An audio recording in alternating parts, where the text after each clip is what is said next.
I'm gonna call the meeting to order, 6 o'clock. Roll call?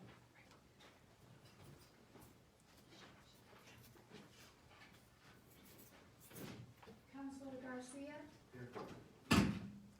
Councilor Lucero, Here. Councilor Rodarte, Here. Councilor Padilla. Here.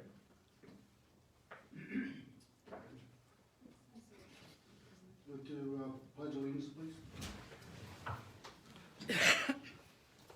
I pledge allegiance to the flag of the United States of America and to the republic for which it stands, one nation, under God, indivisible, with liberty and justice for all. I forgot to ask for a prayer. Would anybody like to mark for a prayer? Yes, sir. Heavenly Father, I'm asking God for your hand of protection on all of our health, God. I pray for our economy. We need a miracle in our community, God, in our county. I pray, God, that you would touch each and every one of our leaders in the city. And I'm asking God for guidance over this meeting. In Jesus' name I ask. Amen. Also, I'm asking for approval of the agenda. So we need to table item number 4 because Chief Hayes was not prepared right now to do a report. He'll be doing it at another meeting. So if we can table that item, Oh, no. That's 4, right? Item number 4. We'll table that. Do we need to make a motion on that? Yes. I make a motion that we table item 4, Grants Fire and Rescue Annual Report 2019. I'll second.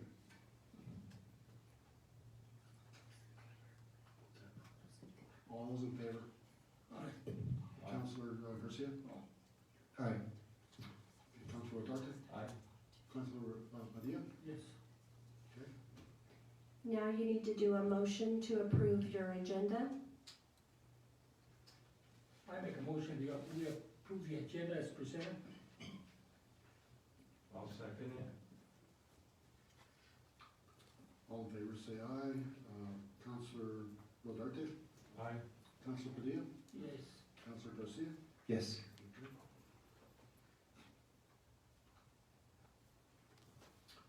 And citizens to address the council?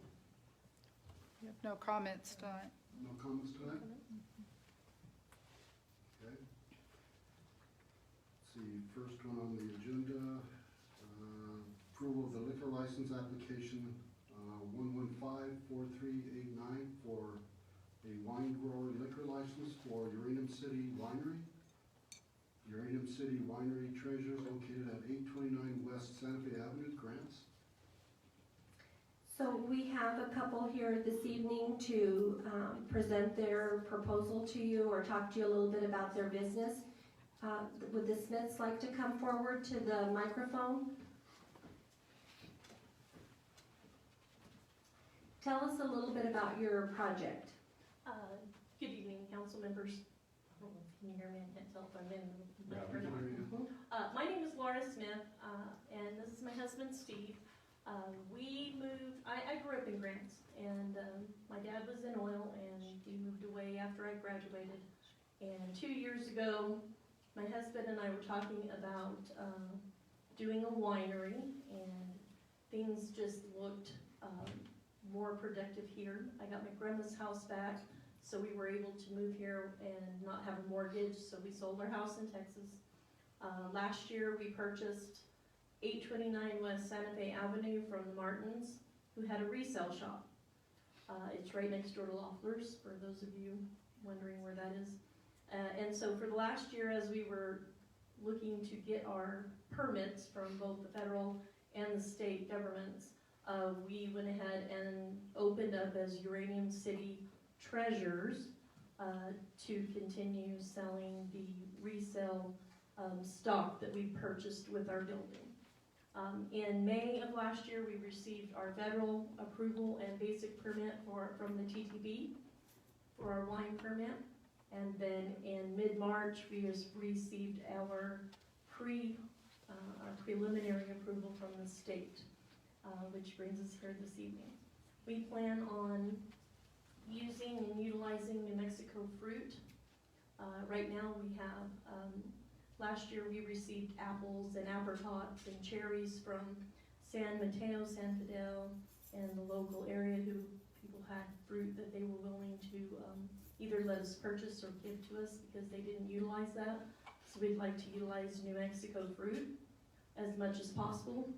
Grapes in our area are already contracted out to other wineries throughout the state, so we will be searching for a grape vineyard to contract with at some point to do that. We would like to also utilize, we'll have a gift shop that utilizes local artists to work on a commission, give them a venue to sell their art in our shop. I would like to also utilize local musicians to come and play, have a venue to come and play and give the adults in Grants, New Mexico a place to just come and have an atmosphere of relaxation, a wine tasting room to see what we've done.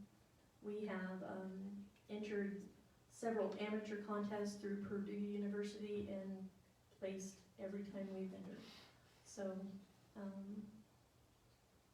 we would like approval from Grants to go ahead and add to the economic stability of Grants once we're able to get opened back up and provide, be a provider of jobs here. And we're not going anywhere. I'm from here. I wanted to move home, talk to my husband into coming home, and I'm here. Same thing? Another question, excuse me. Yes, sir. You plan to make your wine right there in that building? Yes, sir. Is it big enough? Yes, sir. We have a bonded area in the back that is where the manufacturing process goes. We can make up to, I think, what did I say, 250 gallons a year is what we propose. And then you got like a storeroom up front? Yes. The tasting room is up front. Who from the city went out there, Mark, advice?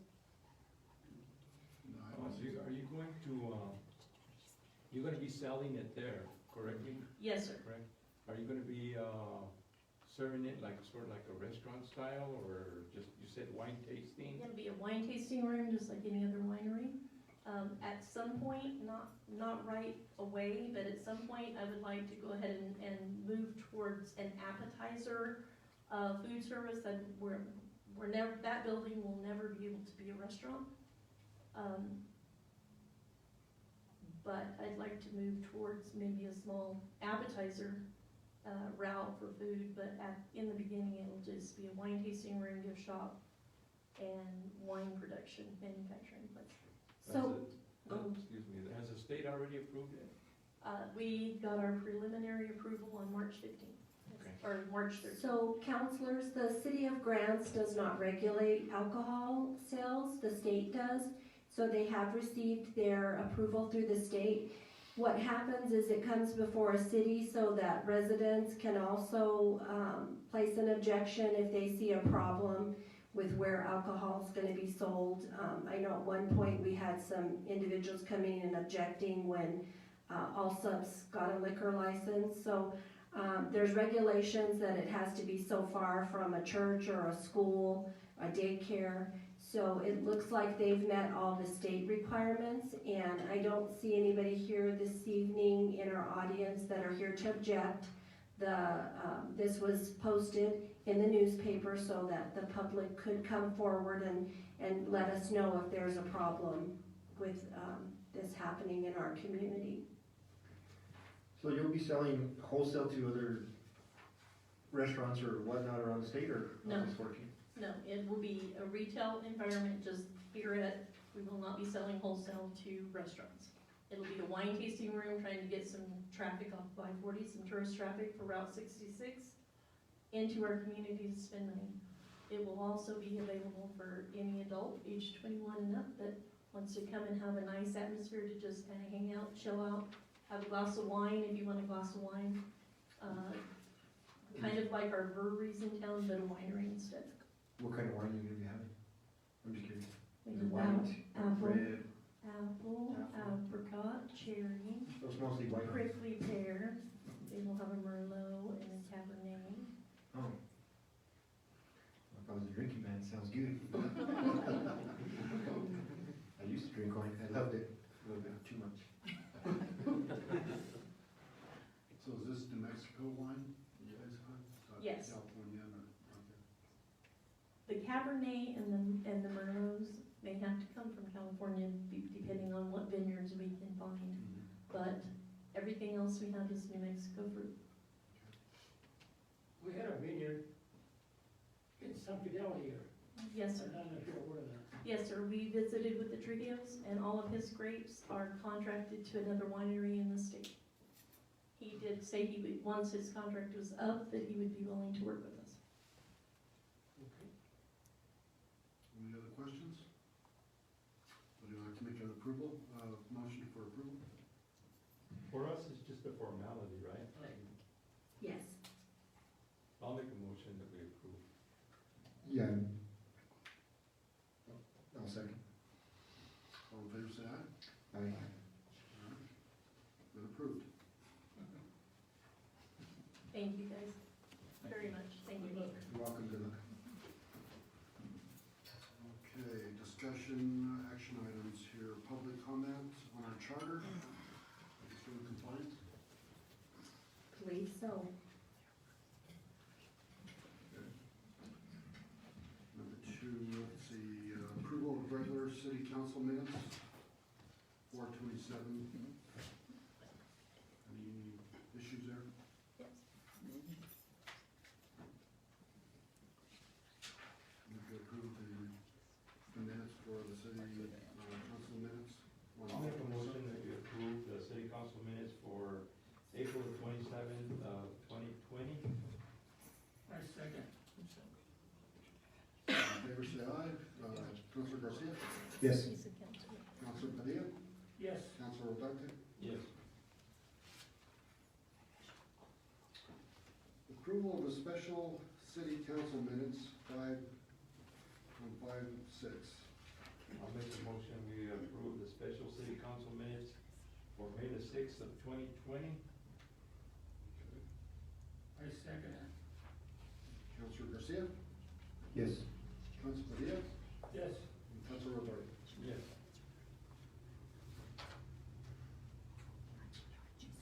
Okay, we go to number 5, Memorial Day event and funding for Main Street Chamber Economic Development. So the mayor asked to have number 5 placed on the agenda. Typically, the American Legion requests a Memorial Day event in our Fire and Ice Park. The mayor would like to see this happen even though we are still under social distancing directives. So he wanted it placed on the agenda, and then I believe he sent a message today asking that we waive any permitting for the American Legion group to have this memorial event. I think if many of you have attended, the American Legion puts out the white crosses all through the park, designating some of our lost members who have served in the armed forces.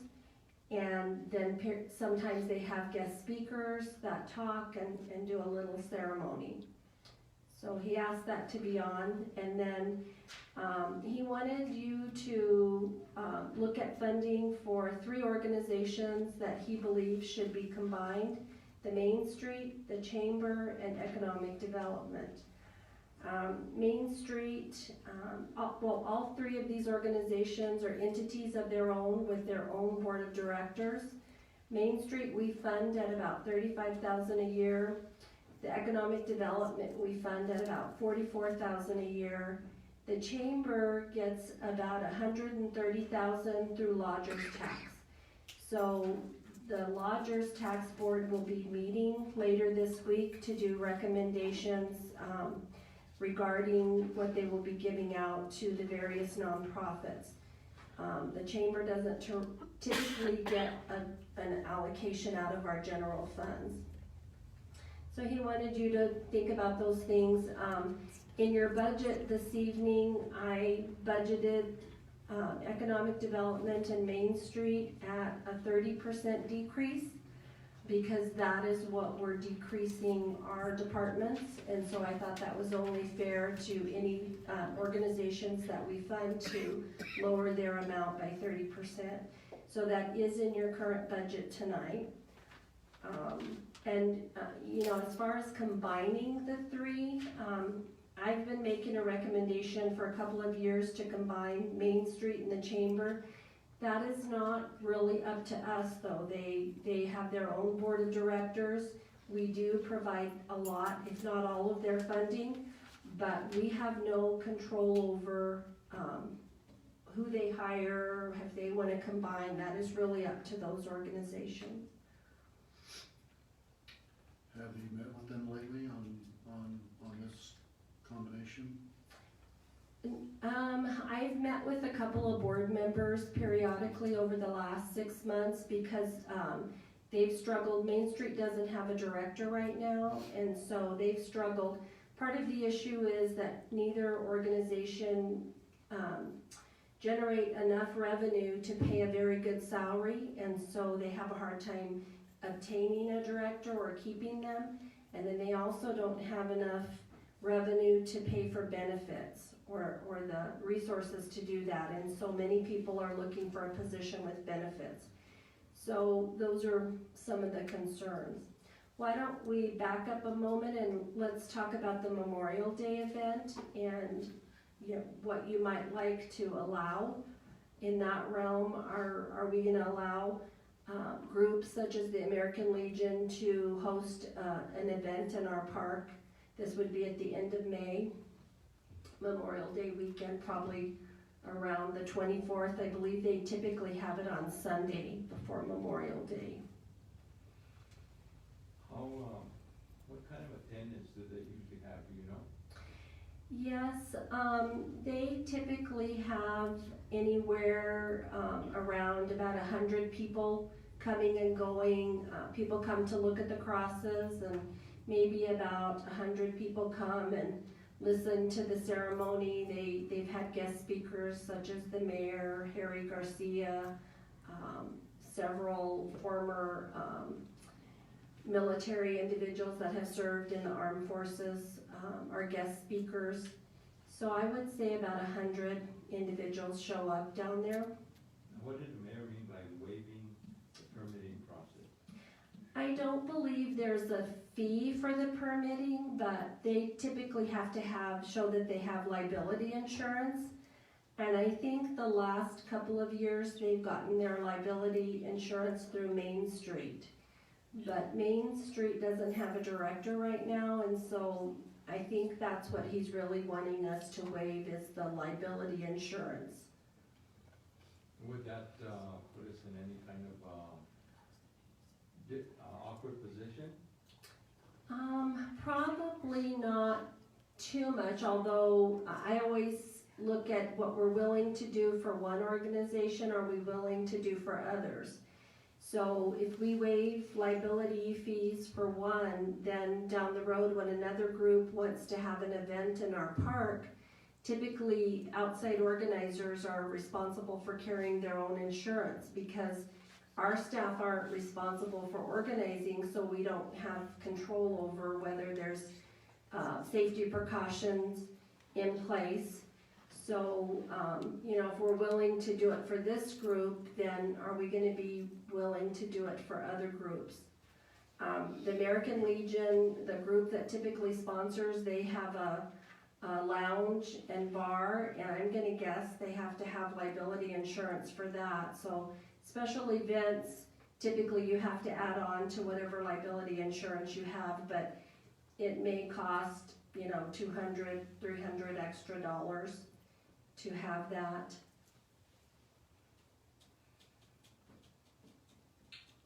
Okay, so on these events that are happening at the end of the month,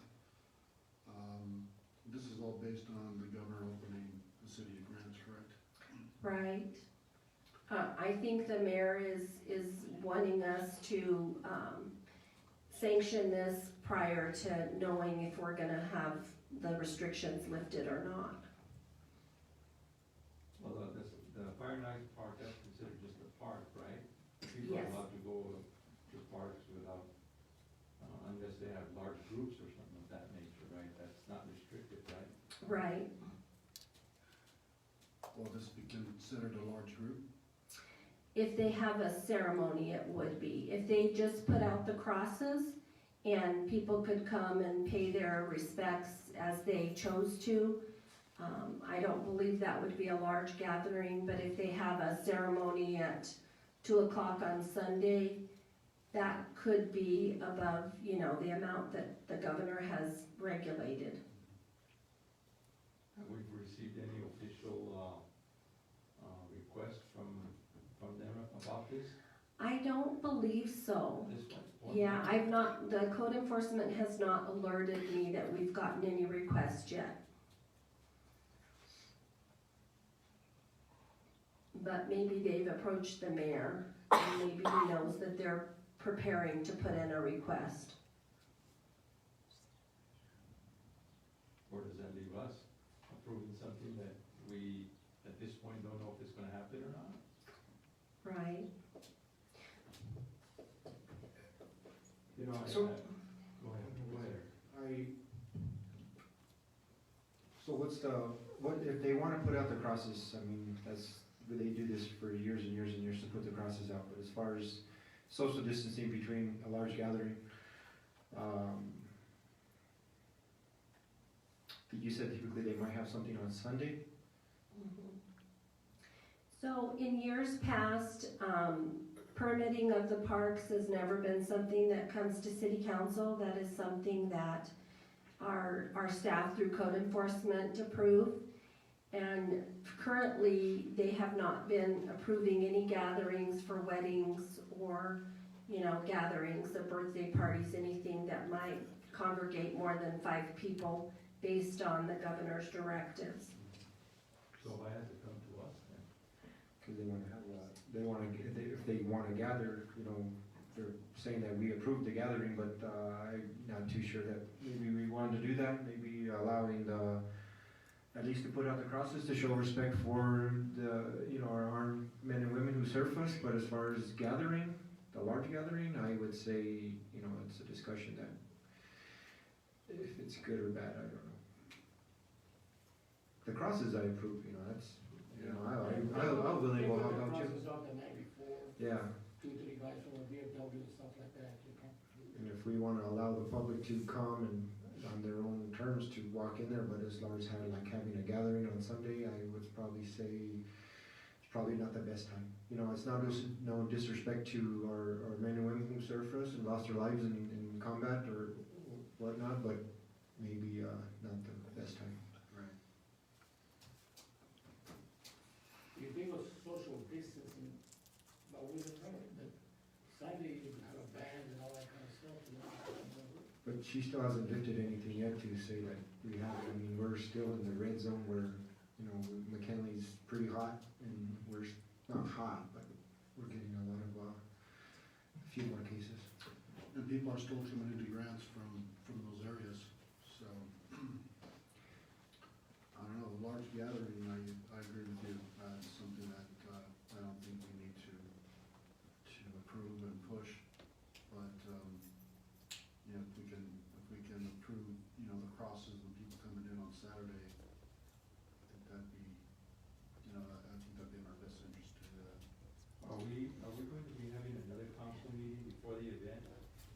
Probably not. I'm not sure. The next meeting is scheduled for the 25th, and that is Memorial Day, so typically that meeting is either canceled or scheduled later that week.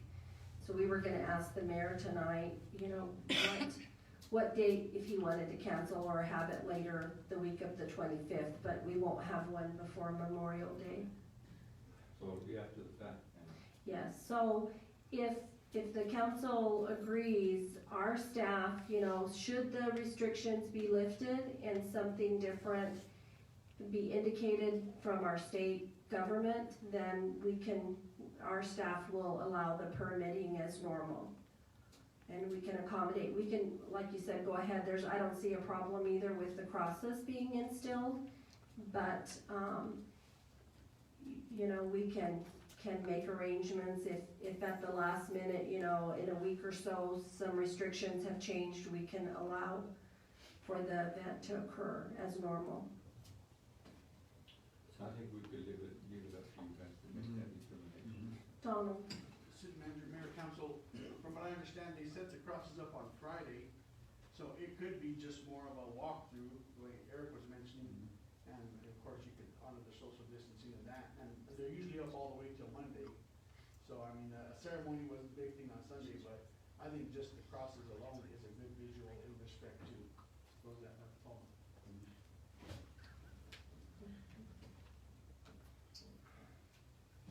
Okay, are you guys all right with that? Yeah, I'm okay with that, and then leave it up to Okay.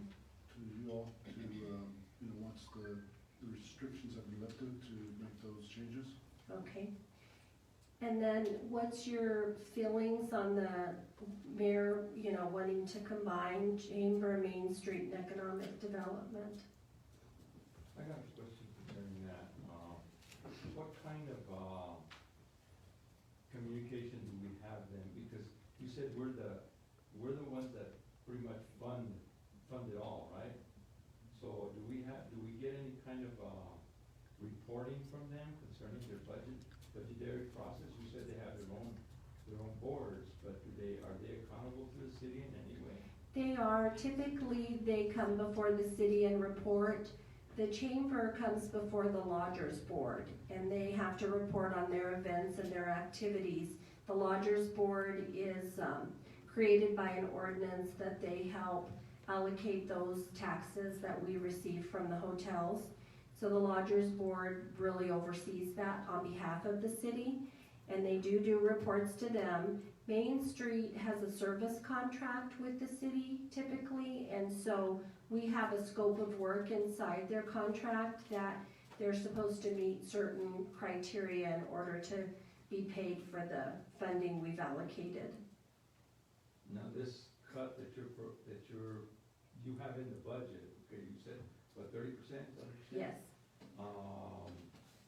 At this point, have you had any communications with them? Because it's gonna affect them, I'm sure, it's gonna limit their scope of, activity, right? Yes, I believe all of them are aware that there's going to be cuts coming.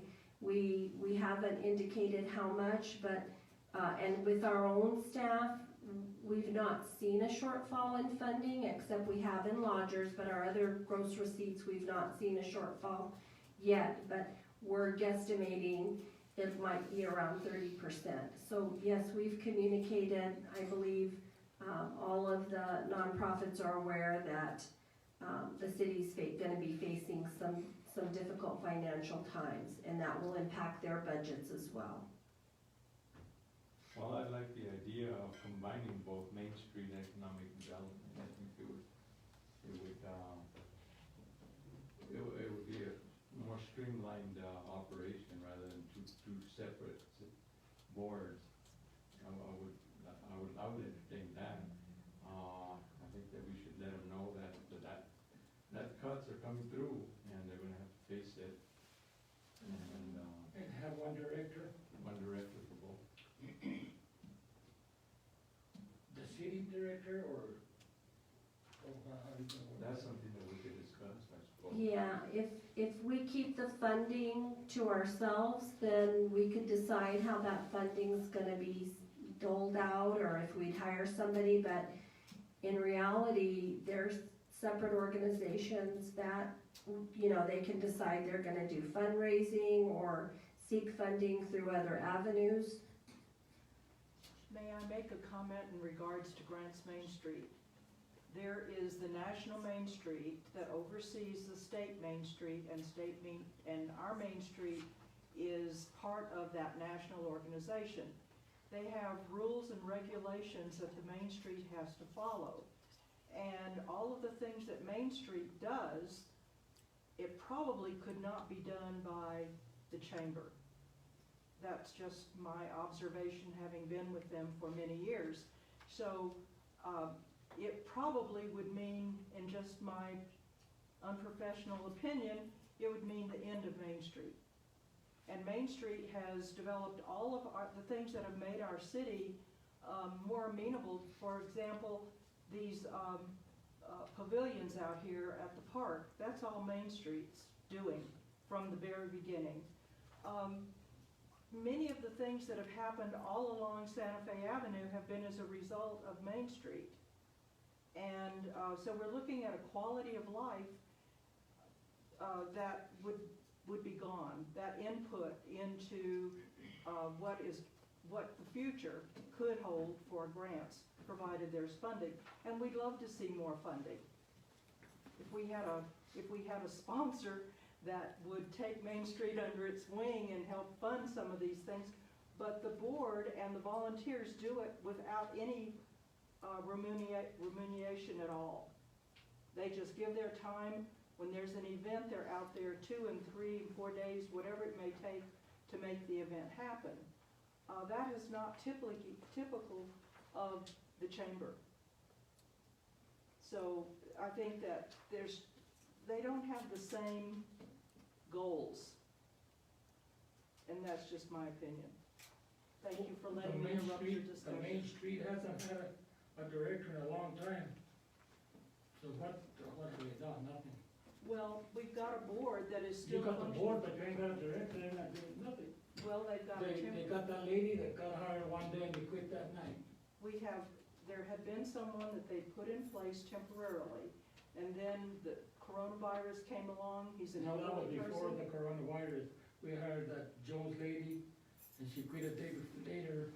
And before that, we had the other one that quit the same night. We're not getting any no productivity from there at all. Well, the problem is that Main Street it's a big job, a very Sure it big is. job. Everything's a big job, but they gotta, if you're gonna get money, buddy, let me tell you, you gotta put out, you're gonna get paid. And they haven't done nothing, in my opinion.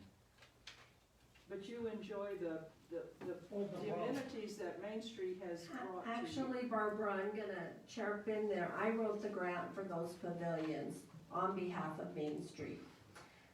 And I was still at the family center, so I wrote that grant for them. If I hadn't written it, they wouldn't have written it themselves. But there had been a study that UNM came out and did all the construction on it.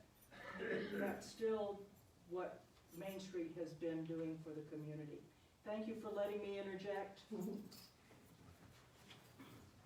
So to talk more on Main Street, some of the funding that's available, so there's obviously it's through grants, correct?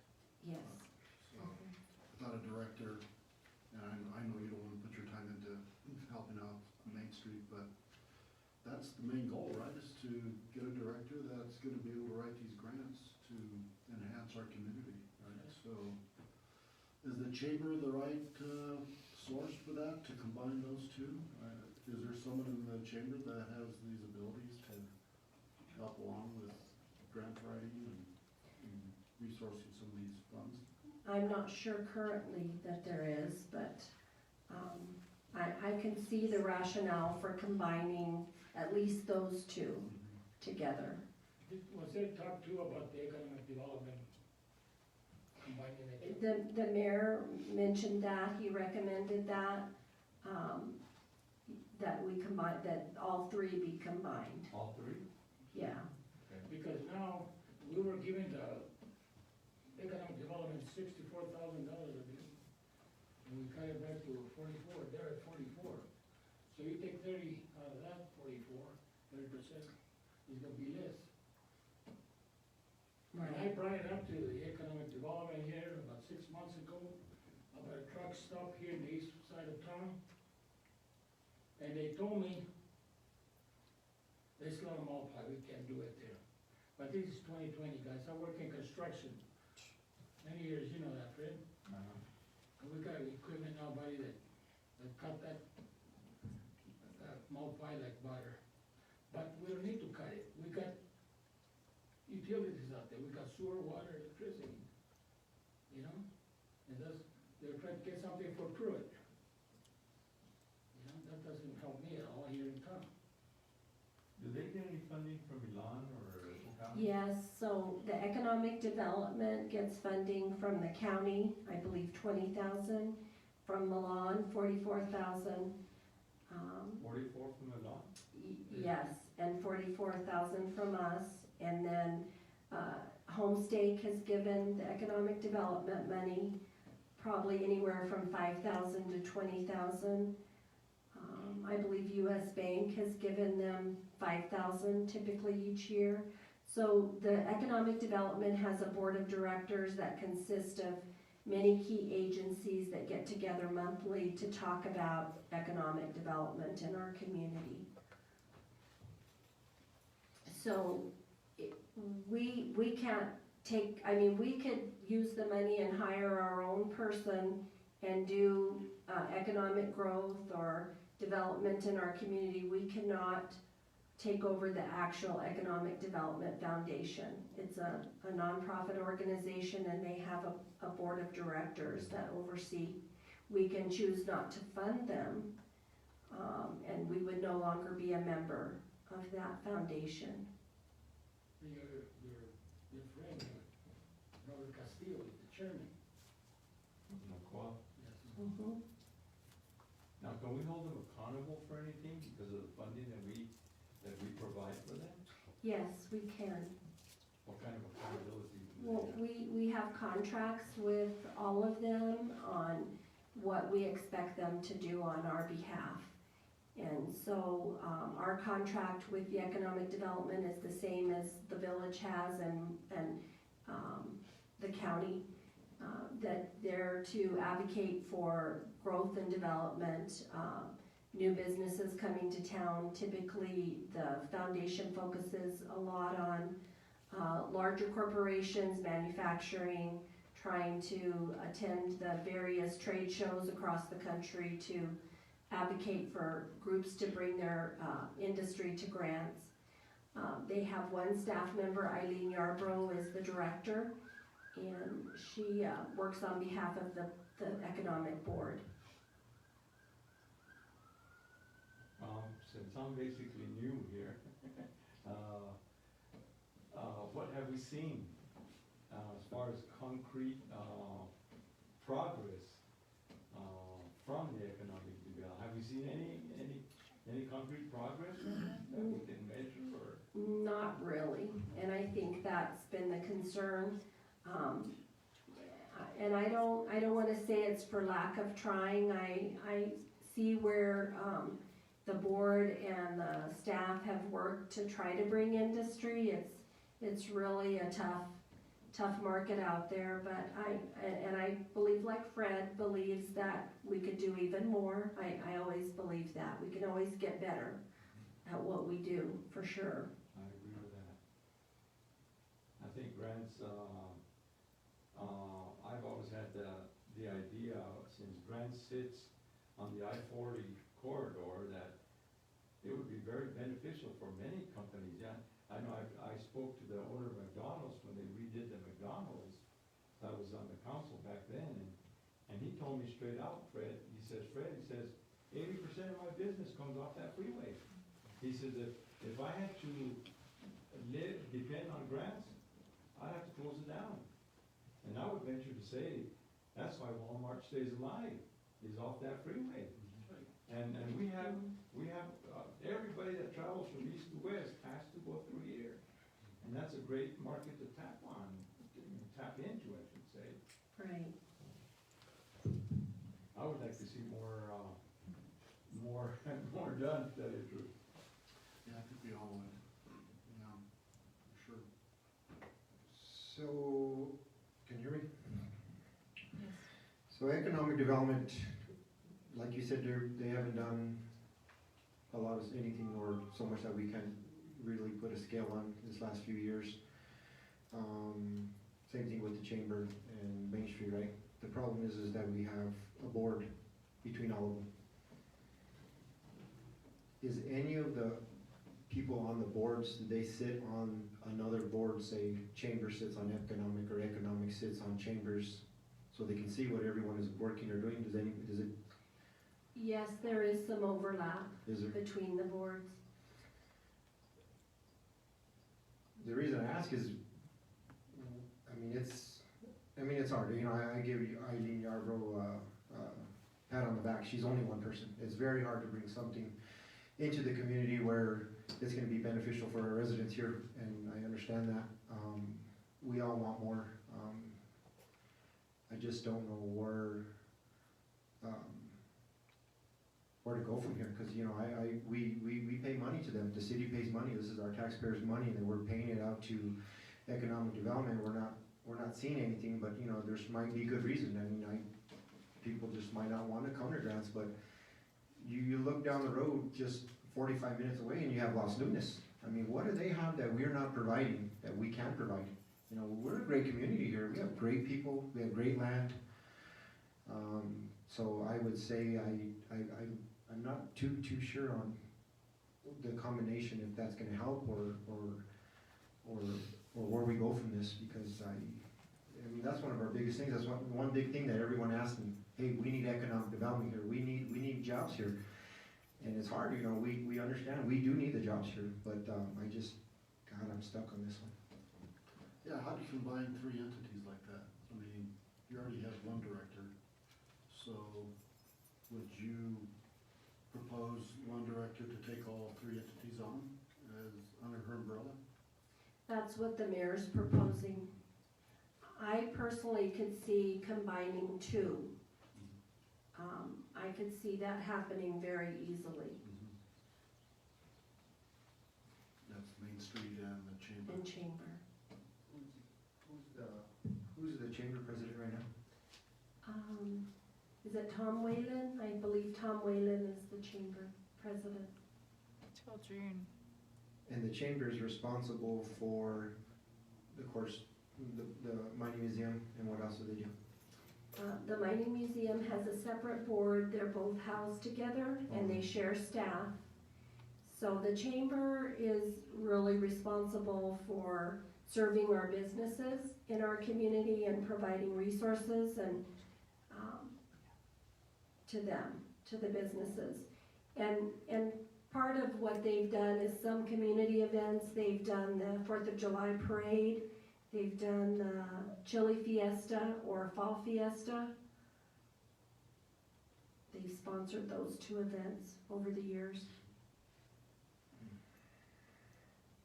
Yeah, I can see how those two can be combined pretty easily. It's pretty much along the same lines and serving our community and our businesses. Do we get an update on economic development, say, hey, this is kind of where they're trying to target as far as like, there's a board of how many, 15 of them? Yes, so, the mayor and myself were representatives on the board. I believe this coming year, Councilor Rodarte or Padilla will be on their board along with the mayor. So they will be the ones to sit on the board. I do know Ms. Yarbrough requested to do an update for the council a couple of months ago, and I believe the mayor did not allow her to make a presentation. But her contract says that she will do at least an annual report to the board, to the council. And she did make that request, but was denied.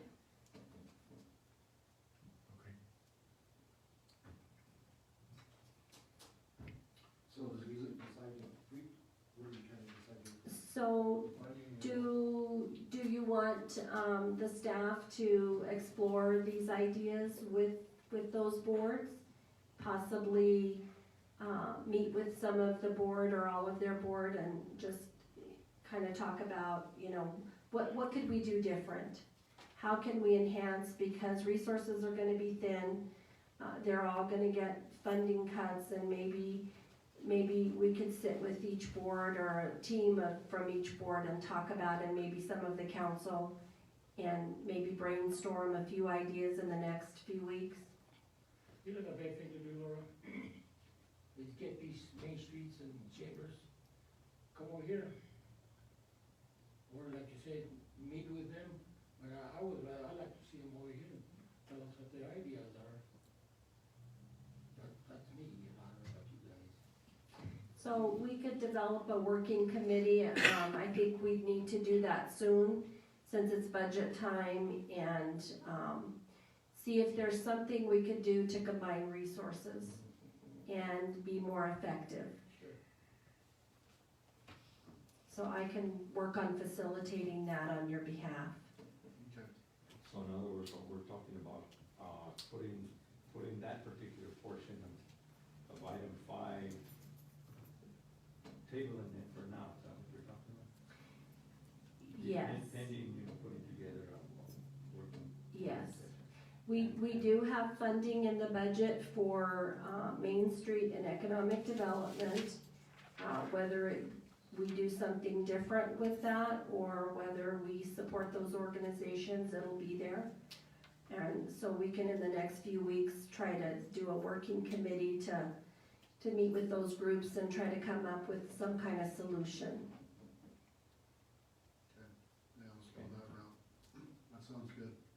Okay. So we wanna table this until we meet with these committees and Table this portion of Yeah. that item, and then Yes. as far as the Memorial Day event, we're gonna put more of a definition on that one. As far as, as far as allowing them to put the crosses and all that, I agree with you guys, I don't see any problem with that, but as far as if they're gonna have, at this point, we don't know if they're gonna have any event planned.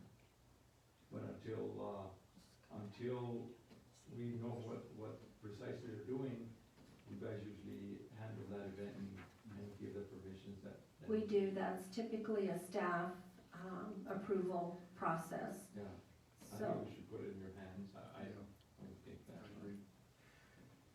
okay? So you don't really need to act on that one either, we'll proceed as we normally have with the staff, taking any permit request. Okay, One more question on the Main Street and economic, they all have bylaws, right? So what is their bylaws? Has anyone read their bylaws to say, hey, we can combo or combine with different entities? their bylaws probably, do not address that, but they could change their bylaws. I don't think it prohibits that either. As Ms. Wesley was saying, the Main Street, the state level has really not sanctioned combining with another organization. They want a full-time director, but the state Main Street doesn't provide any funding. And so I've asked them for a couple of years now, I think we're gonna need to be creative and think outside the box. We've tried this for, the 6 years I've been here, they've struggled keeping a director. So what do we need to change to address that? I think that needs to be discussed at great length. Yeah, that's a tough one. Economic growth. Any industry that wants to come to grants? Come on over. Do we need a motion? We need some more. No. Any other questions? Okay, let's move on. Number 6, the budget. We have our finance director, Kimberly Simpson's here to go over the budget with you. Kimberly, you're in the hot box.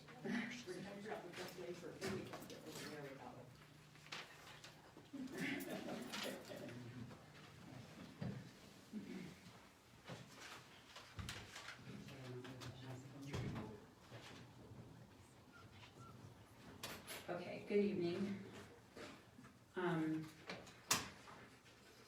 So I just want to, the first page that you guys have is the preliminary budget. And so at the direction from Laura was to reduce revenues 30%, reduce expenses 30%, zero raises with the exception of, January 1st, our minimum wage law goes into effect to $10.50 an hour. So the staff that needed to be, that needed to be moved up to $10.50, that's the only raises. No new hires, any positions that are either being vacated for termination, possibly retiring. At this point, not planning to refill. Our reserves are gonna be reduced by about $2 million. And so that's the basic synopsis of the budget. There were 4 funds that, the estimated revenues did not decrease by 30%. And those were because we got direction from the state. So the first one's a fire protection fund, and this is the bottom of that first page with the 2 little asterisks on it. So the revenues for the fire protection fund, Chief is waiting, he sent them an email probably a month ago asking if they have any indication of what our revenues are gonna be this year. Their feeling is this year our revenues are probably gonna stay the same. It's next year that they're concerned about. So we left that number the same as it was this year. Law enforcement, we actually just got the award letter, last Monday, so we know that that's the same amount. It's actually, I think it was down by $500, but that fluctuates every year anyways. That really doesn't have too much to do with what's going on now. The third one is the senior citizens. Suzette, the director of the seniors, has been given the same directive by the state that to copy the budget from last year. That's what they're shooting for. We're assuming because of the seniors and the food is the main thing, because the seniors need to continue to be fed. And then the last one is the cemetery, and we left that one alone just because of the history of revenue in the cemetery, and unfortunately, you know, people are still gonna be passing away. So that's just some highlights. If you have any questions now, I just wanted to give you a direction of where these numbers came from. So initially, Kimberly and I started out and we had several improvement plans in there, or improvement projects such as lighting that we've talked about, extra lighting. I left them on Did the you page, read? they're just zeroed out. Right, Yeah. so we had put in, to redo the roof on the library for $1 million, sidewalks, heating and cooling system at the Historic Museum. We had several, not large, but fairly large ticket items on there, and when we put that all together, our reserve was gonna go down to about $3 million. So we were like, well, let's backtrack, and so the last week we were busy trying to cut what could wait another year. I believe in looking at this, Kimberly's done an excellent job in figuring out and doing some overall 30% cuts. I believe we're gonna possibly get more revenue than we're projecting. We're being very conservative. We don't know at this point how this economic downturn is really gonna impact us, but I looked at April's gross receipts tax, and they're actually up by 15%, right? Mark had copied me, he had looked at that. Our April GRT is up by 15%. It's all the people coming to Grants to shop, I guess. I'm not sure, but who knows how it's all gonna pan out. Our lodger's tax is definitely down. And so we don't spend a lot of the lodger's tax. It's all the nonprofits like the chamber and the rodeo grounds and all the nonprofits. We typically give out the lodgers, so they're the ones that may take the fall on that. But Kimberly's done an excellent job on getting this prepared, and we are looking at decreased balance of our final end reserves, but hopefully that won't be as low as we're projecting here. Hopefully we'll have more income. And if we do, we can kind of be cautious and put in some of those projects like the lights and things that need to be done, but that were our wish list, basically. Yeah, we're hoping that by September or October, this is just way under and we've got good revenues. But So if things get really bad, I've really looked at, you know, are we gonna do layoffs, or how are we gonna handle that? And in researching some things, I think what I would suggest that we do if things get very bad is that we do furloughs. And just to interject, so I didn't give you that number this afternoon, I forgot about it. But so Laura had asked me to come up with, if everybody, if a furlough happened, instead of furloughing one person, we would furlough everybody 1 day a week or 1 day a month, depending on what what was needed. What do you mean by everybody?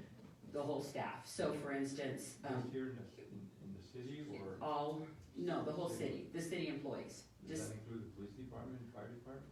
Yes. I put that number in there, yes. So let's just say it's once a month. So 1 day a month, everybody would have 1 day off that they didn't get paid for. They couldn't use vacation, they couldn't use sick, because vacation and sick still come out of the city's coffers. So if that were to happen, if we were to have everybody just take 1 day off of a month, unpaid, 1 day of salaries for the city's about $34,000. So, one time a month isn't very much, but if we did it, if we had to do it more, so So anyways, I just wanted to tell you that number, So we're just thinking ahead, you know, what will we do if we get in a big budget crunch? How would we handle that? I personally don't think we wanna lay people off because that hurts our whole community overall, the more people that are unemployed. So I think it might be better dealt with if it's spread among all of us.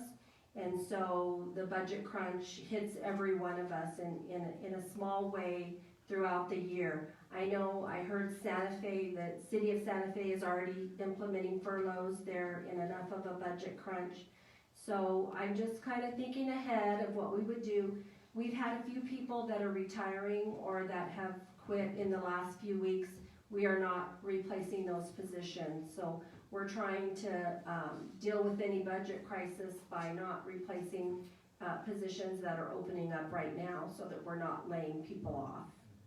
We've had one staff member choose to go part-time. She's been part-time through COVID because she has young children that she's had to stay home and take care of. So she's been part-time anyways, and it's actually in the finance department. And we're functioning without her with her here half-time. And so we've offered her to do that, and she's agreed to do that.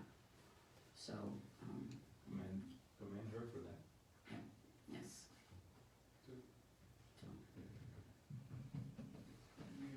Laura, you don't know when this might happen? No, we're not seeing any downfall in our GRT yet. So once we start seeing how the GRT is gonna pan out in the next few months, we might get an idea if we're gonna have a shortfall. So the GRT for the two new guys, so all the sales that happen in the month of April that we get our GRT from, we won't actually get that disbursement until the middle of June. And so we feel like that's probably gonna be the first real month that we're gonna know the impact. But the flip side is that even until people start getting back to work, you know, is it frenzy buying, right, that's been going on the last 6 weeks? And is that gonna slow down? And as people stay unemployed, are they gonna continue to spend money? You know, all that is just so many ifs, ands, and buts. What's gonna Wasn't happen? there a tax increase implemented recently? I thought I had heard something about that. Go bond, the geo bond. The GEO bond, The GEO yes. Is that going to affect our GRTs in any way? No, that's an increase to property tax. Just properties? Mhm. Okay. Yes.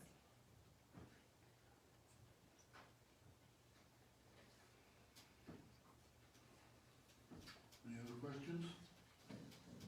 Is there projects right now that you guys might be slowing up on just to prepare, or are we full blast like with everything that we're doing in the city? We have several projects in the works.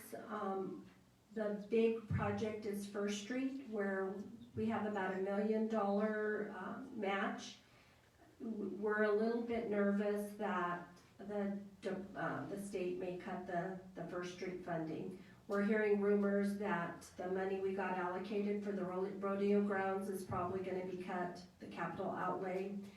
We got another $100,000 for a skidster that will probably be cut. First Street has a possible chance of being cut. Our other projects in the works, our match is only about little over 200,000. So we're hoping that those won't be cut. We have, our well, right, the well, Well, three, 2nd Street, the pedestrian bridge, and channel, and then Washington Bridge. There are chances that the state will say they're not gonna fund those yet, but we're hoping that we'll be okay. Those projects right there, those are the ones that we have to match a certain percentage so they can keep going.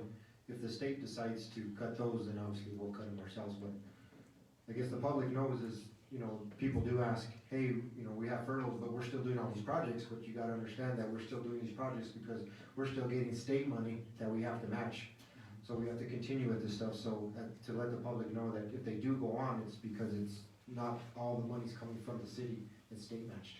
And it's specified for those particular projects, it's not to be put into Yes. the general fund. They're very clear what we could do and can't do with that money. But like the skidster and stuff, like that stuff would be maxed Right. out because that's coming out fully out of our money. Yeah.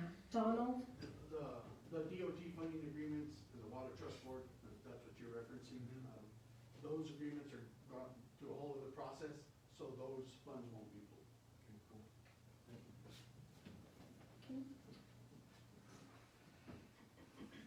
So this is basically your preliminary budget. Final budget will be due for approval the end of July. We have to submit to the state our final, so this is a preliminary. So if you approve this tonight, I have to submit it to the state June 1st. And then in the previous 2 years I've been here, we don't ever make any changes by July 31st because we pretty much have it set. Obviously this year might be a little different. We get numbers in June and they're worse than what we're predicting, then we're gonna have to try it again. But theoretically, the only thing that should change by July 31st is the beginning cash balances. So whenever June 30th comes and we reconcile everything, we get all of our accounts payable put in, our accounts receivable, we do all of our accruals, then we come up with what our new cash balances are. I change that first column there, which is cash, and then the budget would remain the same. All the rest of the numbers theoretically would remain the same unless we see our revenues really decrease in June. So. And I actually got an email late this afternoon. You guys see the second to the last column there, it says reserves. So that's a state mandated amount that we have to keep aside that we can't spend basically. It's 1/12 of our budgeted expenditures. So we got a memo this afternoon from the DFA that says they want us to leave that number in there, but if that number makes our far column on the right a negative number, they're going to allow it, which they don't normally do. There cannot be any negative numbers on that last column. They all have to be positive. And the way I get them to be positive is with the transfers, which is the very middle column. So if we have a fund, for instance, a correction fund, remember we talked about the third quarter we had to transfer money out of the general fund to cover the high expenditures. I recommend we steer clear of that as much as possible, but that is an option, another $750,000.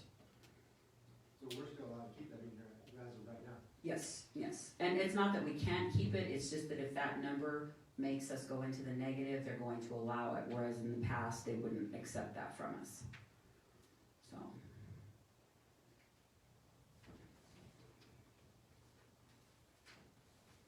Okay, any other questions?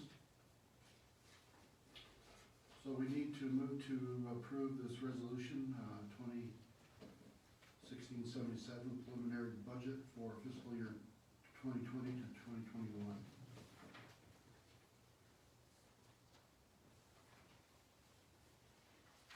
Going once? 1677. Is that right? Yeah, that's right, 20-1677. You may not have it. You guys probably just got it late this afternoon.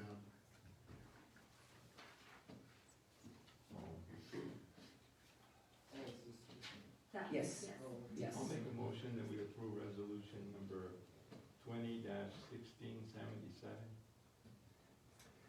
And I'll second it. Okay, all say aye. Councilor Padilla? Yes. Councilor Guardante? Yes. Councilor Garcia? Yes. Been approved. So the next resolution, 20-1675, is, we had another CD mature for $250,000. And so we put it into the general fund to continue to pay for our projects that we had budgeted for this year. And to move money from an investment into the cash accounts, we need a resolution. So that's basically what this resolution is saying. That we're allowing that $250,000 transfer to be put from our investments into a cash account. So we have another $250,000 to spend? Pretty much spent, but yeah.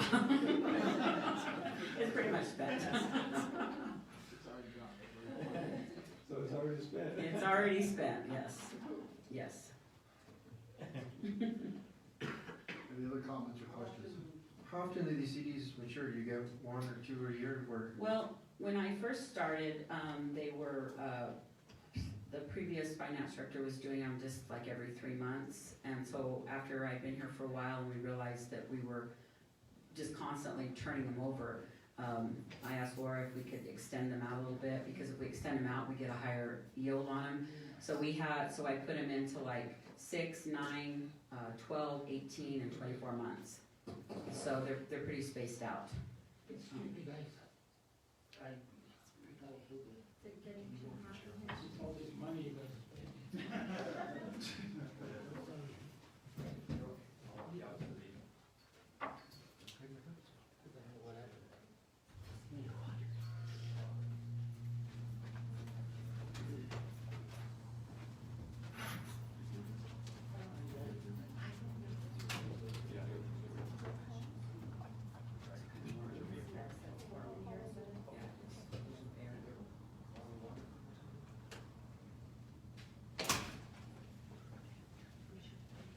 Michelle, do you want water for it? I think he's gonna, yeah, I'll. I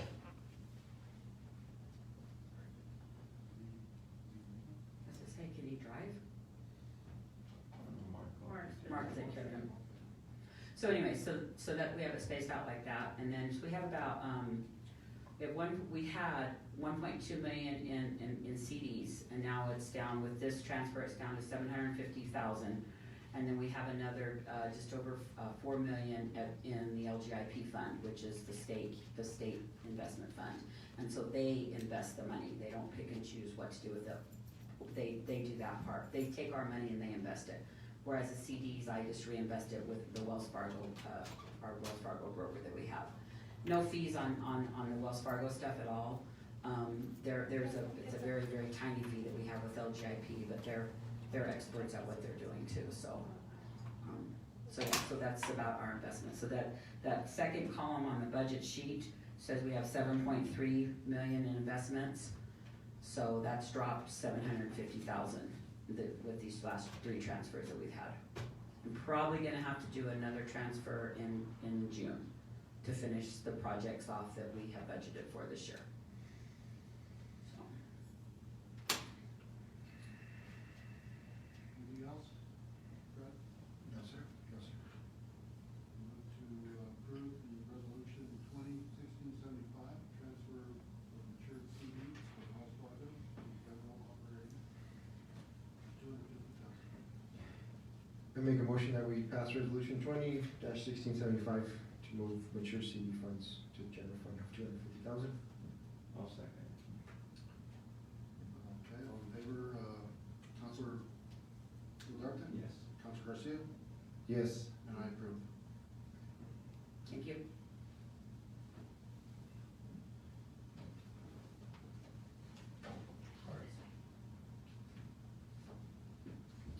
Okay, next is the ordinance 2012-44,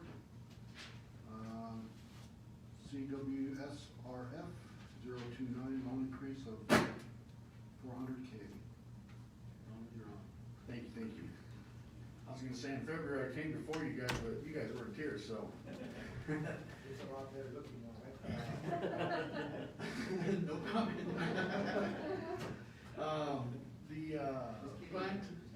The plant's almost done, we're in the last phase. Unfortunately, part of the last phase was to get rid of the old lagoons. And there's a lot of sludge in the old lagoons. The budget to remove the sludge was about 400,000. Anyway, the final tally was just a little over $1 million. So, in February, I came to you guys, asking you guys what you guys wanted me to do. Did we take out of the general fund? And anyway, it was recommended that we go back to the loan, requesting an additional 400,000. We've gone through that process, it's been published, takes a couple months to do all that. But anyway, it's approved, so we just need this final ordinance that changes the last ordinance on the loan, referencing the loan to be not 15.5 million, but 15.9 million. And we'll get the sludge bill's already paid, we'll just get reimbursed from the loan. So there's another 400,000 for the budget. That's not there now. That's a loan, right? Correct, yeah. It's, this loan is actually 0% interest. Oh, even better. Yeah. All right. And how much of that has already been removed? all the sludge is gone. It's all done? Right. Right now they're grading, and then they're gonna pave, clean up some areas, and then the new wastewater treatment plants will be complete. Yeah, I've been out there, the reclamation is just about done. We moved a lot of dirt out there. If you can, well, you guys visited. Yeah. The site, Yeah. it's a real nice facility, I and see a bunch of them make this big hole out there, that's where they're making. yeah, exactly. Actually, the next project is relative to that. Just real quick, when I visit them, it's pretty neat, but what, Mark's not here no more, but you know, is, he had shown me a wrench that, the sulfur is just eating everything up over there, so what are we doing to get that under control? What? The hydrochloride, Evoqua, there's a process that Evoqua, that's a company, and anyway, they'll put some stations throughout the system, and you'll never fully get rid of, what is it, the sulfur, some kind of. Yeah, that's what's eating up all the concrete in the middle. Anyway, you'll never fully get rid of it, it just comes with the waste. But it'll take a lot of it, and there's different measures that the staff's taking now, like opening the garage doors and leaving this door open. Cause that stuff, I mean, you saw it, it just eats it up. So there's a big measure that the council approved 2 months ago, and that system has not been installed. That'll help a big part of it, and then the little measure that the staff's taking will help. So we did budget 100,000 for hydrosulfide mitigation Yeah.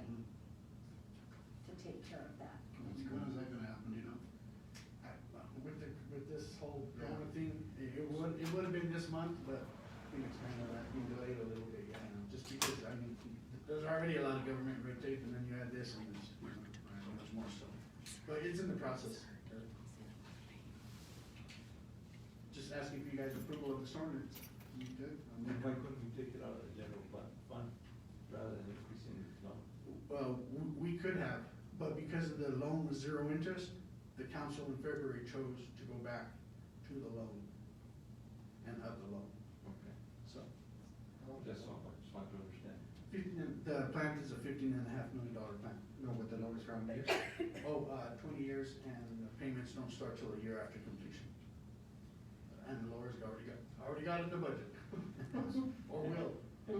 Yes, Including this, if we pass, assuming we pass it, right? yes. Well, in that case, I'll make a motion, we pass, what is ordinance 20, dash 1244 CW SRF 029, no increase of $400,000. No, second. Okay, all in favor, Councilor Garcia? Yes, sir. Councilor Duarte? Yes. And I approve as all. Approved.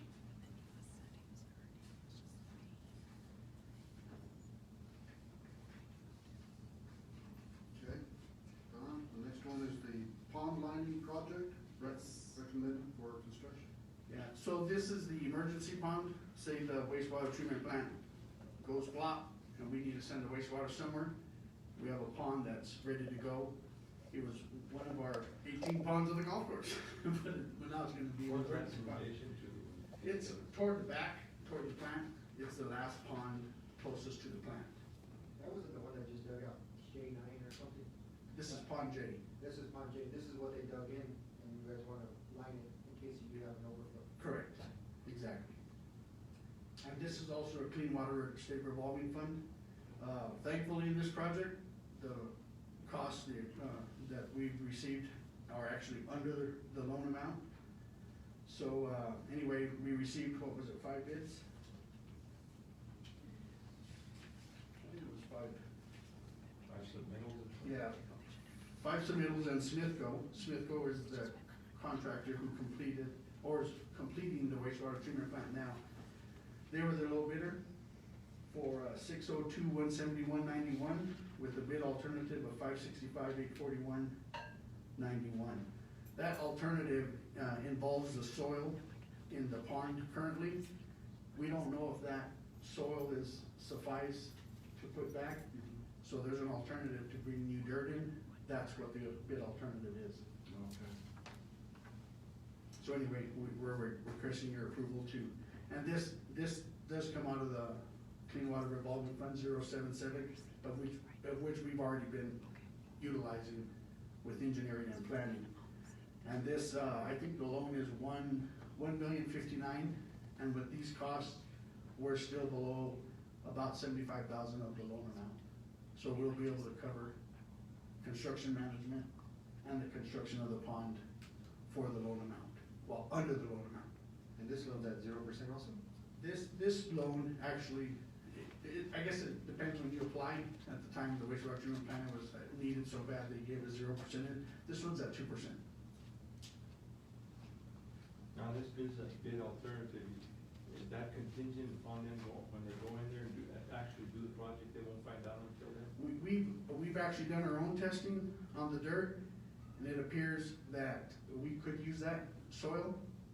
However, the contractor will use their own testing and verify it with us and the engineer. They'll find out the same thing. So Now, does that have to be, sent to the state or anything for approval? a lab in Texas, I don't know what the lab name is, but there's a certain lab. But we've learned that the soil's good. It's amazing, because just a year ago, we walked that pond and it was real cracked and black and, you know, that kind of stuff, but you walk it now and it's Southwest beautiful dirt on it. Looks pretty good. Did you plant chili? I don't know if I go that far. It'd be some good chili. Can you plant, Oh, yeah. Maybe alfalfa. There you go.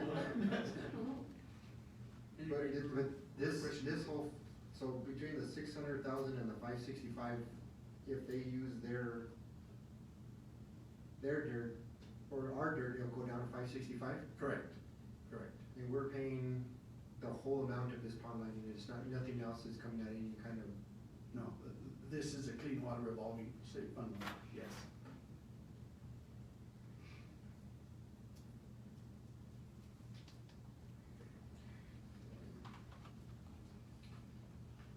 Okay, any approval for this? so, I mean, this, you've gone and got bids, and this has to be done, because it's the overflow case. It Yes. does, We'll have It's a real- actually, the It's a state's state law. requiring us to have an alternative Yeah. plan for the project, so, yeah, we have to have it. all right, well, I make a you have to make a motion? Yes. I make a motion that we get this pond lining project, the construction, this is, there's no resolution, so it doesn't matter. It's just, you just gotta, all right, I approve the lining of the project for the construction at the golf course. For 565,841.91, which includes tax. 565,841.91, which includes tax. Don, do they need to do the higher amount? Yes, just in case. Yeah, just in case. Approval for 602,171.91, unless the alternative of the 565 goes into place. I'll second it. Okay. Counselor Duarte? Yes. Counselor Garcia? Yes, sir. Okay, and I approve.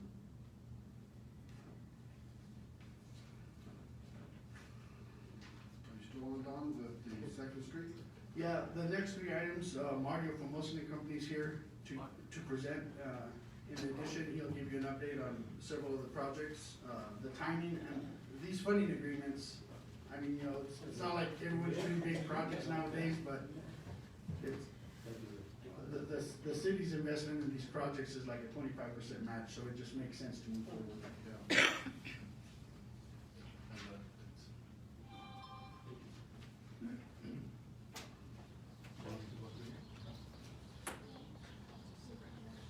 Well, good afternoon, Mayor Pro Tem. It's okay, I'm gonna take this off just for a little bit. Okay. You're safe. All right. I haven't seen you in a long time. Yes, sir, time flies. My kids are going to college now. It's crazy. It's good to see you back. Thank you. Well, good evening. There is a PowerPoint presentation. I'm glad Mayor Pro Tem just got it on the slide there with the schedule. I wanted to just spend a few minutes to walk you through the schedule. The schedule is color-coded, orange and blue. The reason for it to be color-coded is is we have two capital projects, Second Street pedestrian bridge and the Washington Bridge. Now you can see on the lower left-hand corner of the schedule, the Second Street Ped Bridge is in orange, Washington Bridge is in blue. Happy to announce that Donnie and his design team successfully advertised this Sunday, so the projects are actually out on the street now for bid. That's always important here for a couple of reasons. One, we're racing against time. You know, in years past, we've seen where we get a cold winter, as, you know, early as October, late October into November, so we're wanting to get ahead of that curve. And then, of course, not always, but we've had years too where we have some really wet seasons here in July, August monsoon. So we're looking to have a pre-bid meeting by the 18th. The schedule says if COVID allows, the construction is considered essential, so we don't see any real delays there. We haven't so far. We've had a few projects out to bid throughout the state during the pandemic. We're looking to open on the 26th. We went ahead, you will notice that we show council award on 5/28. We would really urge this council, if possible, to, Ms. Manager, to hold at 5/28. Because when you fast forward into the future, we're starting to hit that November timeline in terms of construction, you know, so we want to make sure we have the best weather available. So that's really what's driving the schedule. Any questions before we go past schedule here? But these are the two main topics before you tonight. So Mario, are we saving money by having the two projects going concurrently where we save on construction management? We could, but it's all a risk, and we'll talk about that here in a minute. So let's kind of go through this, and I want to come back to that. So right now, we just, again, provided one of the renderings on the Ped Bridge. The design does reflect that. We do have a stone veneer on that. This is a prefab bridge, so the schedule will show 4 months for construction on a bridge.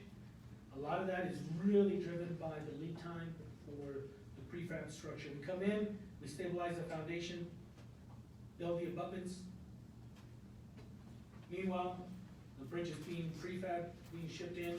By the time it arrives here, it's very quick in setting up that bridge, and then we've got to tie into the trails and then put in the railing and all of those things. But in any event, that's really what's driving the schedule there. We went ahead and put the next graphic that shows City of Grantsville County Cooperative Schools.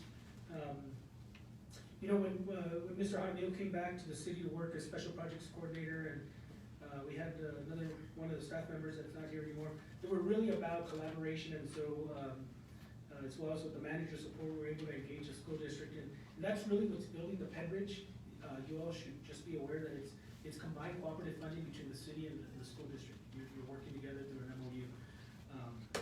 We started with the master plan process. That's what you see there. That's why you see the overall layout. We vacated section of, is that Mountain Road, I believe? Mm-hmm. Mountain Road, we vacated it, allowed for the school or the high school to be able to have a contiguous athletic facility to the south. And in doing so, you know, we planned all of the drainage to work both for the city, but also for the school district. So this was a win-win project. So just wanted to share that or remind everyone. So the item. I was gonna say, you know, looking at this, Baseball field. yeah, they haven't put baseball fields in? We master planned it with the schools, believe it or not. And this is going into what they call their FMP, their facilities master plan. Yeah. So in the future, their idea is to follow this.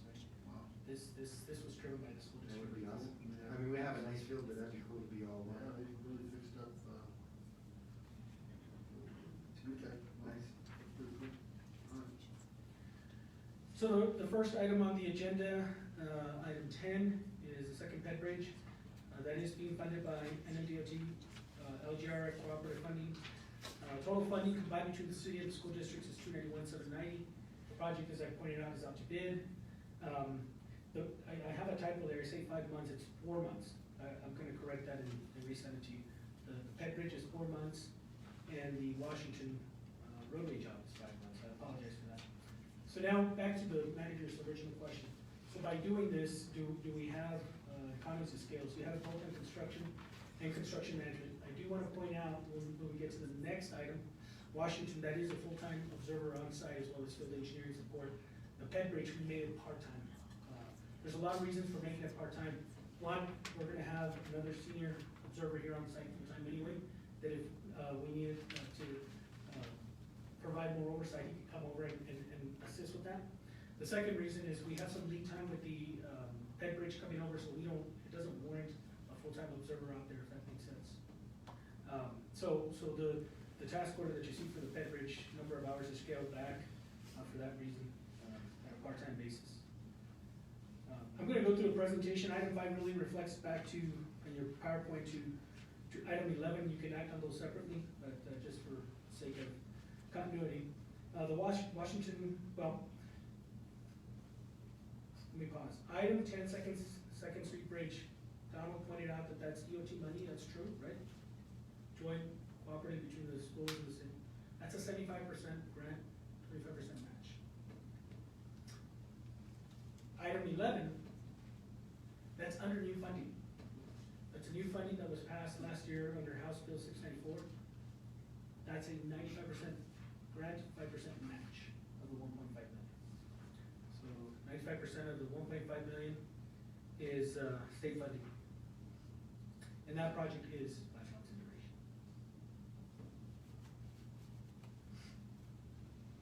The last item that you'll be looking at as well, and we'll send for questions individually as you consider each item, is item 12, resolution 20-1676, a request for a map extension. And so I put together a little slide, and you'll notice the topic says design. That particular project, as manager pointed out at the very beginning of council, is that the state, this is a one project the state is looking at, potentially. Freezing funds. Today, with all of the combined funding, including that consideration of the time extension that you see before you on item 12, there's a total of just under $6.3 million that you see the total there at the bottom. And so, because we've put multiple funding sources together, the map extension that's before you on item 12, that is set to expire. And so we're looking to extend that termination date into June 30th of 2022. Now, all of this has been discussed with the DOT. The DOT is very well aware. I will say to you that the manager and several of the staff members were up in Santa Fe late last year as a result of that. We did get finally a copy of the funding agreement a few weeks ago, about a month ago, with an additional $1.8 million to complete the $6.3 million project and put it out to bid. That is scheduled to advertise in July of this year, and we would be starting in late August, first week of September construction. And so that's what that last item for 12 is that extension to keep the funding intact. So with that, I'm going to pause, and I understand you have to back up now, and you might have questions as we go through each item as you consider for approval. Okay, so first item would be Second Street pedestrian bridge for approval. $36,141.50, right, including tax? Is that what we're approving? That is, I'm pulling it up right now.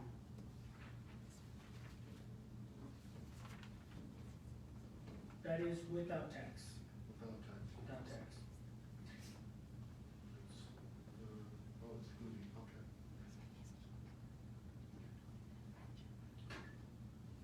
You see that, council? Item number 10. This is what we're talking about. The pedestrian bridge.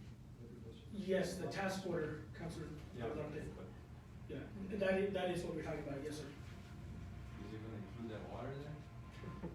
Well, we've seen a lot of water in there. Maybe not as blue.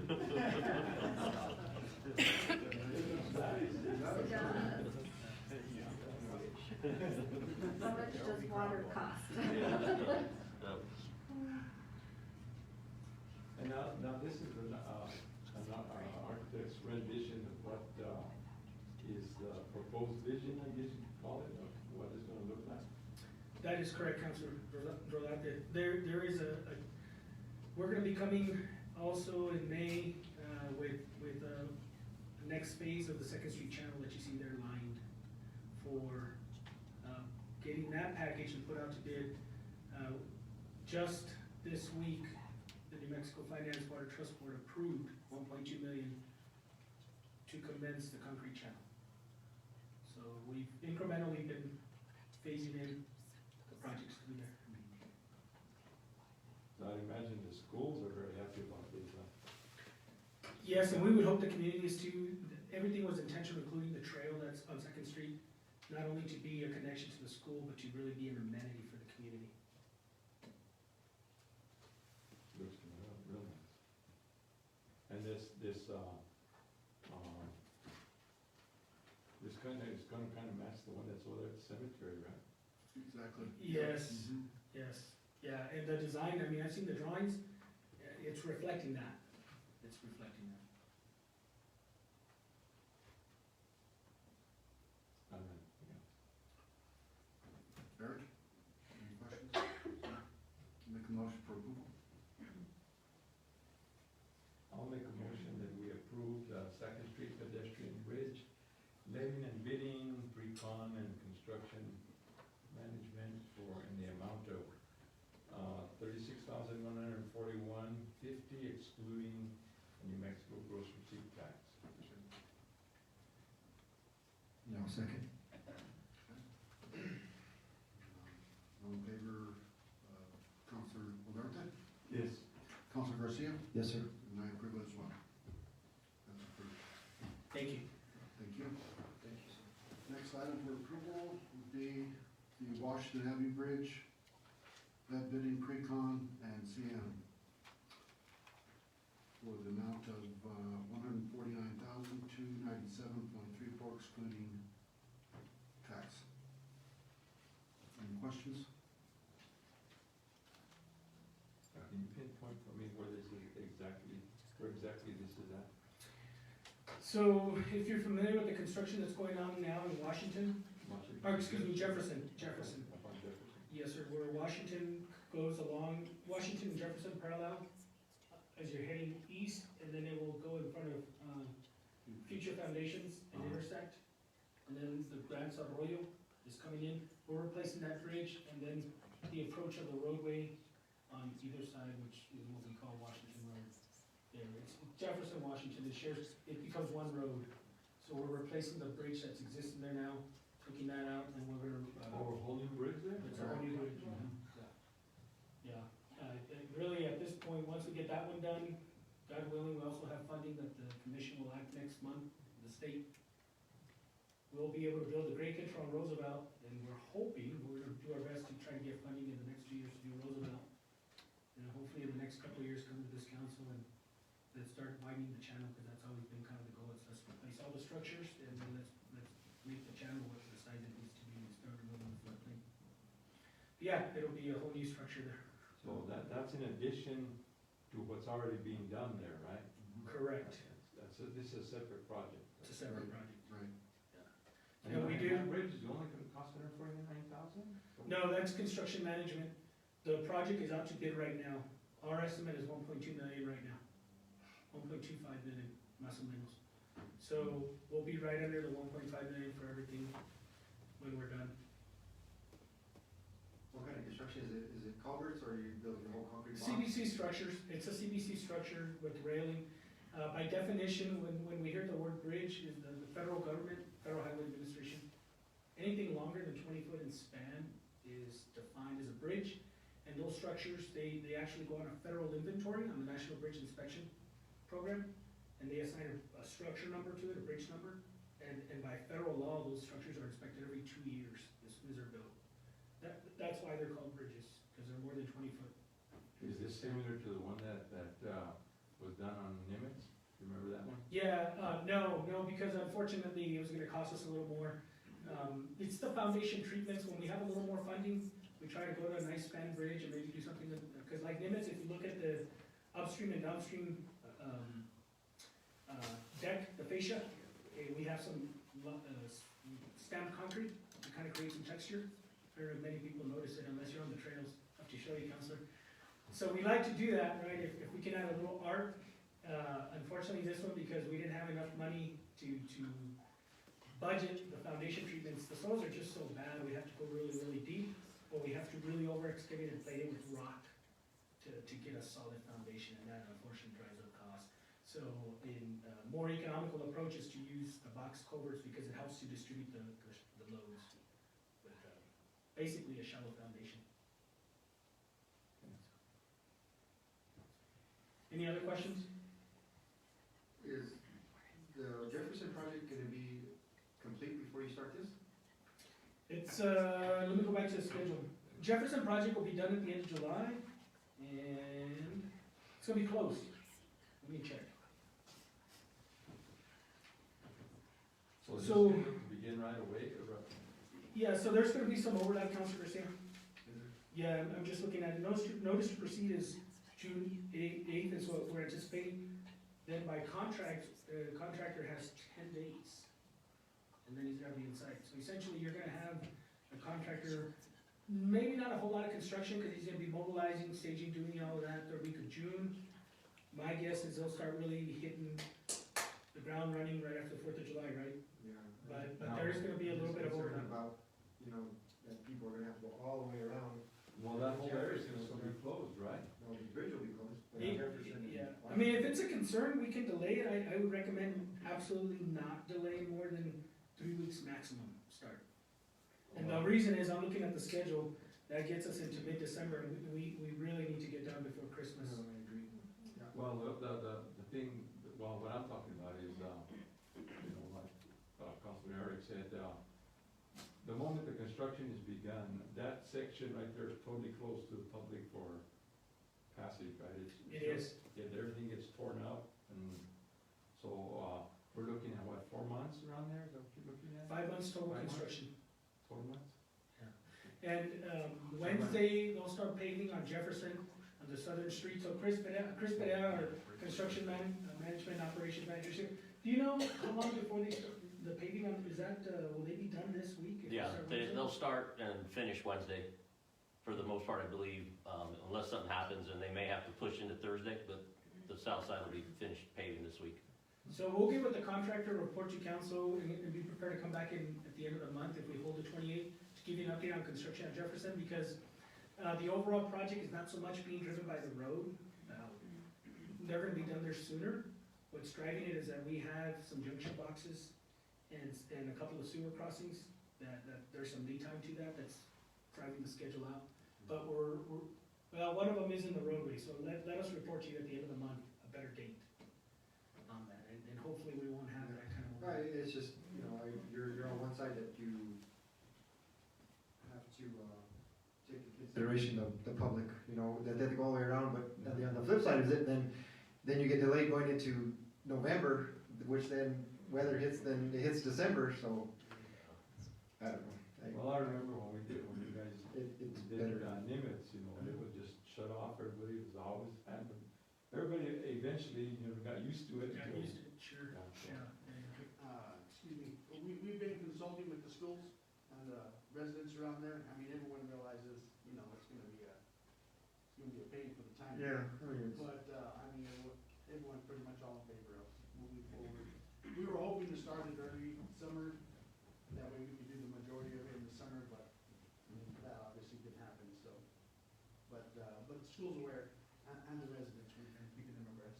Yeah, it was just my concern with the school because it's so busy down there around Mesa View that, you know, it's just a concern, but you guys have a game plan, so cool.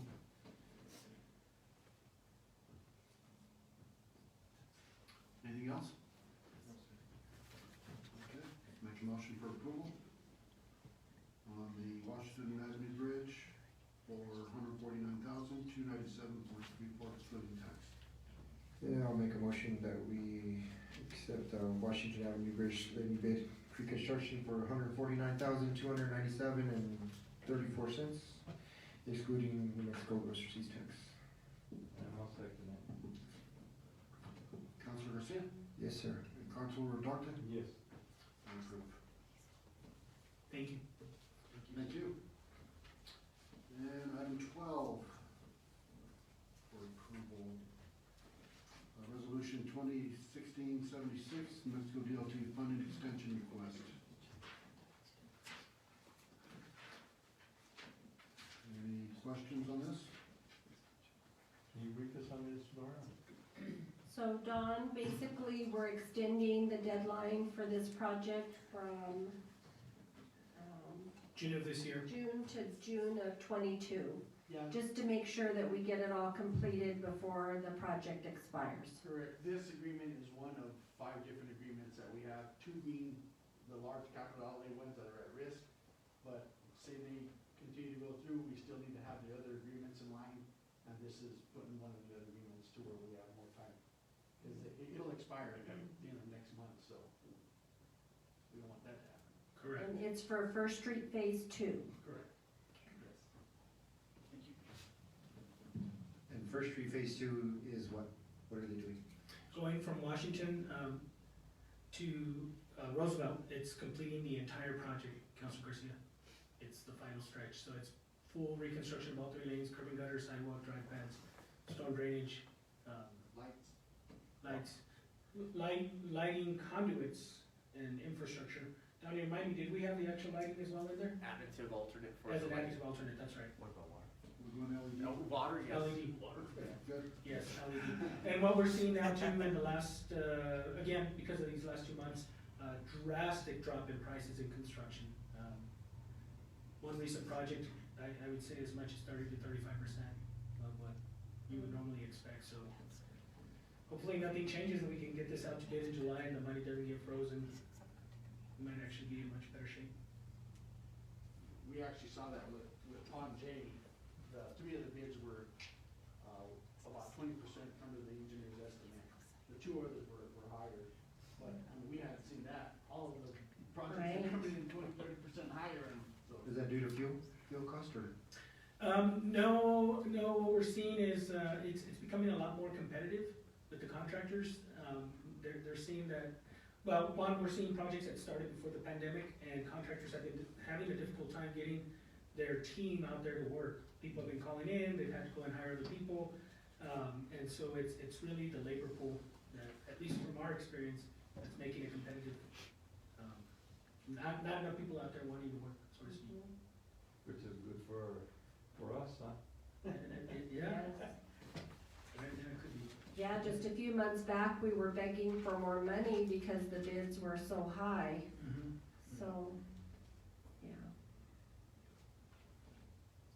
Well, I'll make a bid that we pass resolution 20-1676, NMDOT funding extension request. I second. Councilor Garcia, Yes, sir. do you have another question? No, sir. Councilor Ardant? Yes. It's approved. Thank you. You guys have a wonderful night. Thank you. Thank you, sir. thank you, Mario, Chris, and Donnie. Thank you. Thank you. Good to see everyone. Thank you, guys. Thank you, Mario. Be safe. Seeing you. Yes. Thank you. You as well. Okay, item 13, cemetery price increase discussion. Councilor Padilla asked for us to look at our cemetery pricing, mainly for out-of-county residents. He's noted that we're getting a lot of people coming to grants to purchase plots because he believes our plots might be less than, say, Gallup or our neighboring communities, and he was concerned that we're gonna fill up and not have room for our own residents, so he thought we needed to be competitive. So you have before you our recent fee sheet, and then behind it, we contacted a few places to see what they were charging. Holy.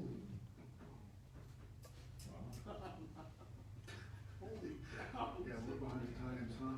Yeah, we have a beautiful cemetery, and kudos to the people who take care of it. If you look at, what Gallup's charging, no disrespect Gallup, but, we kick your butt. And, you guys are charging that much? Wow.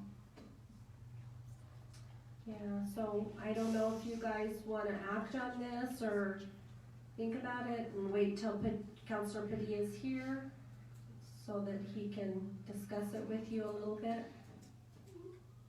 under the circumstances, I say we table it till Mr. Padilla gets back, cause he's been on the board for a long time. Yeah. I'd like to ask Mark a question. Yes, sir. Because, Mark, you're doing a lot of work on, and you see how rapidly our cemetery is filling up, right? Yes, sir. At the current rate, I know, Councilor Padilla has expressed his interest to me, at the current rate, do we, see us running out of space anytime soon? We've got 2 years that are developed. Those 2 years worth of the plots, that section F in the new section that just recently got designed and built by Wilson. And then over by the dumpster, that 4-yard dumpster kind of, I think I showed you that area. That is undeveloped, but it's been plotted. There's 3 years worth of plots there, but there's no grass, and there needs to be some major modifications to the sprinkler system before we plant there. Councilor Padilla expressed his opinion that we need to go ahead and sod that before we plant people. I've heard a lot of people express that they want that area developed with sod, with grass, before their loved ones go into the ground there. And so that would all have to get developed if we were going to use that. So to answer your question, 2 years of developed, 3 years of undeveloped. So what would be your personal observation as far as us increasing these plots? I think for out-of-county residents, I think that's probably appropriate.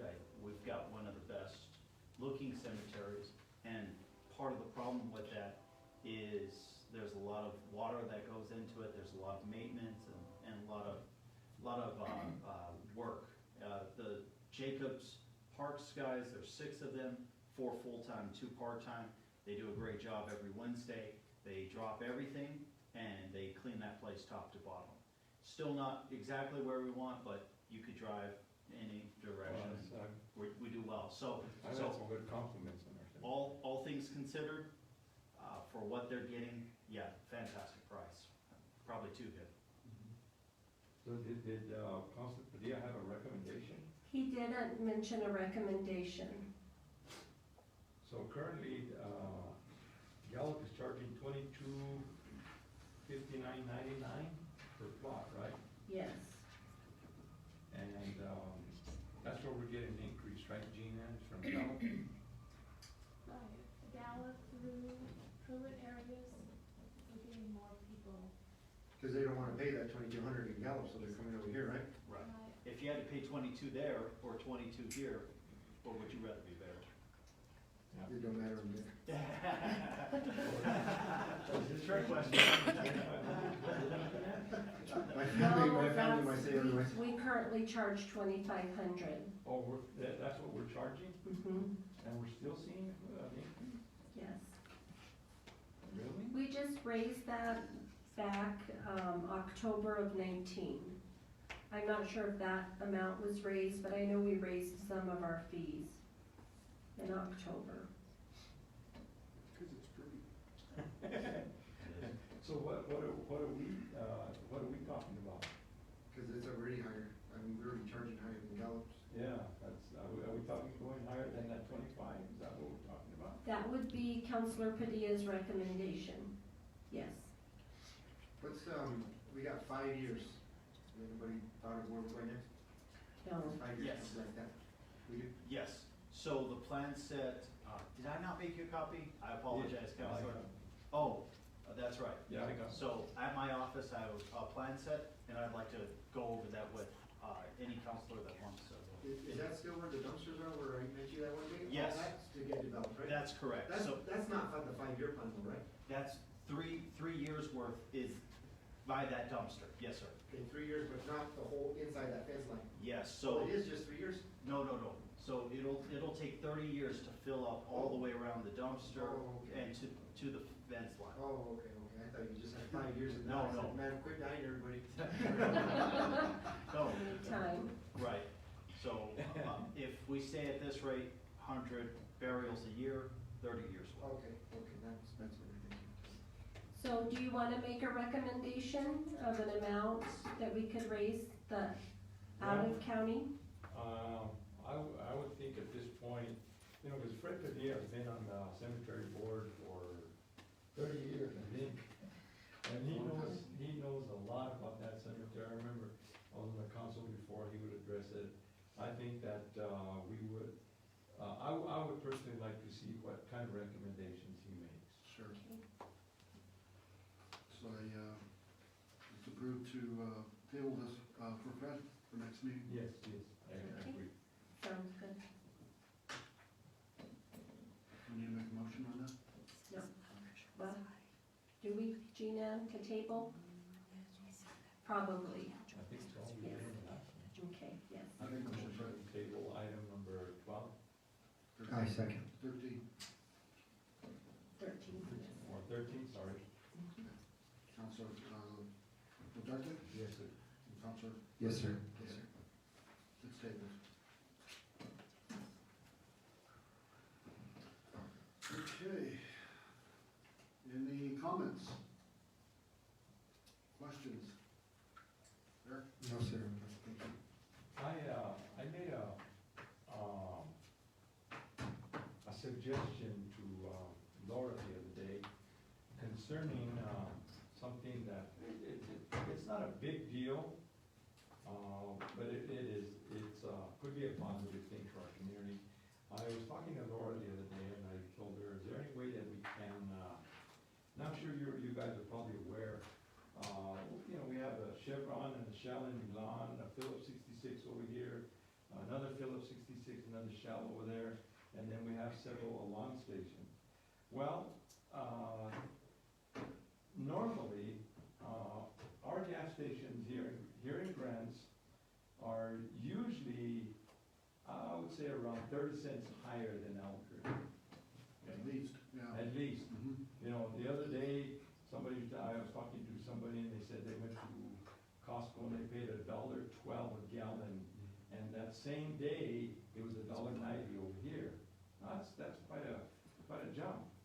And I was mentioning to Laura, is there any way that we can talk to them? Because I know for a fact there's a lot of people here in Grants that will put enough gas to get them to Albuquerque to fill up, because they save money over there. Sure. And I think that our gas stations here in Grants could be more competitive as far as the pricing is concerned. And that would keep more of the tax dollars here in Grants. That people, and I'll be honest with you, I've done it myself. You know, I see 50 cents difference. You know, 50 cents a gallon for 15 gallons, you know, adds up a little bit, you know, you can go there and have a good meal at a restaurant. And so, you know, there's a way that we can contact whoever supplies our gas, whoever is the one that sets the prices here. Just ask them, hey, why not be a little more competitive? Help us keep more of our tax dollars here in our community. And it might not amount to a great deal of money, but it's a little bit. Yeah, it does make you wonder why there's a big discrepancy on pricing. And it's all the time. Mhm. Yeah. That was, you know.